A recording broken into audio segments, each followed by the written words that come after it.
రామరెడ్డి గారు ఉన్నారు మనతో పాటు బీజేపీ సీనియర్ నాయకులు. రామరెడ్డి గారు రామ్మోహన్ గారు చెప్పినట్టే ఇక్కడ అయ్యప్ప స్వామికి సంబంధించినటువంటి గోల్డ్ వ్యవహారం కానివ్వండి, ఈరోజు విరాళాలకు సంబంధించిన దుర్వినియోగం రామ మందిరం సంబంధించిన కానివ్వండి, అయోధ్యలో ఇవన్నీ కూడా ఒక సింపుల్గా సరే కొంచెం పార్టీలు రాజకీయాలు మానేస్తే అంటే మానేసి పక్కకు పెడితే ఒక భక్తుడుగానో లేకపోతే రాముడి మీద ఉన్నటువంటి అభిమానం కానీ చెప్తున్నాను.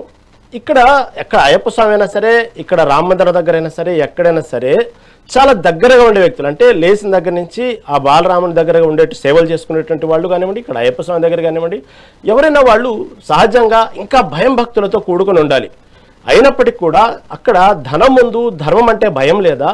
ఎందుకు ఇలా చేస్తున్నారు? వాస్తవంగా కేవలం ఈ ధర్మం గురించి, ఇలాంటి రామ మందిరాల గురించి చెప్పుకునేటువంటి అవసరం రాజకీయాలకే వాడుకుంటున్నారా? భయం లేకుండా ఈ విధంగా దుర్వినియోగం చేస్తున్నారా అంటే ఏమంటారు? ఇప్పుడు అక్కడ ట్రస్టులో ద్వారా జరిగిన అంటే కొన్ని అవకతవకలు జరిగినాయని స్పష్టంగా అర్థమవుతుంది. ఏ స్థాయిలో జరిగినాయి, ఎంత జరిగింది మనకు తెలియదు. వెంటనే జూన్ 14 నాడు ముఖ్యమంత్రి యోగి ఆదిత్యనాథ్ గారు సిట్ ఏర్పాటు చేశారు. వాళ్ళు ఇనిషియల్ రిపోర్ట్ ముఖ్యమంత్రి గారికి ఇచ్చారు. 8 మందిని అరెస్ట్ చేశారు. 80 లక్షల రూపాయలు నగదు సీజ్ చేశారు.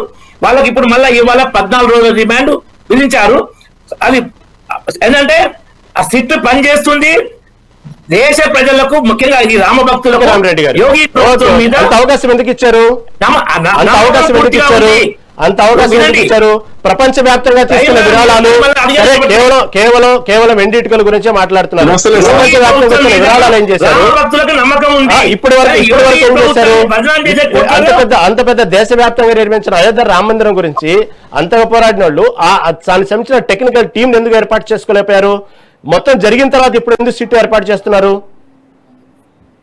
అంటే అవసరానికి వాడుకోవచ్చు, అవసరం దాన్ని రాజకీయం చేసుకోవచ్చు, కానీ దాని తర్వాత దుర్వినియోగం ఎంత మాత్రం చాలా పకడ్బందీగా ఇలా చేసాం, ఇలా మొత్తం బయట పెడుతున్నాం.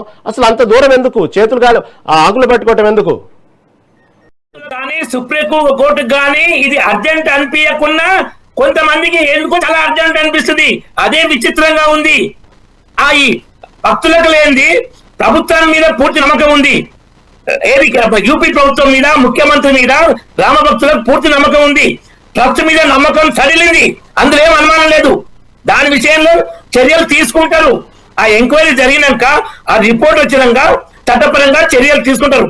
ట్రస్ట్ ఎందుకు ఏర్పాటు చేసినంటే సుప్రీంకోర్టు జడ్జిమెంట్, రామాలయ నిర్మాణానికి ట్రస్ట్ ఏర్పాటు చేయాలని అప్పుడు సుప్రీంకోర్టు జడ్జిమెంట్, దాని ప్రకారం ట్రస్ట్ ఏర్పాటు జరిగింది. మందిర నిర్మాణం భవ్యంగా జరిగింది. ఏవో కొన్ని అవకతవకలు జరిగినట్టు జరగవచ్చు, జరగకపోవచ్చు, ఎంక్వైరీలో తెలుస్తాయి. నేను జరగలేదని కానీ జరిగినవి కానీ మనకు తెలియకముందే అనకూడదు. ఆ ప్రభుత్వం నమ్మకం మంచుకున్నాయి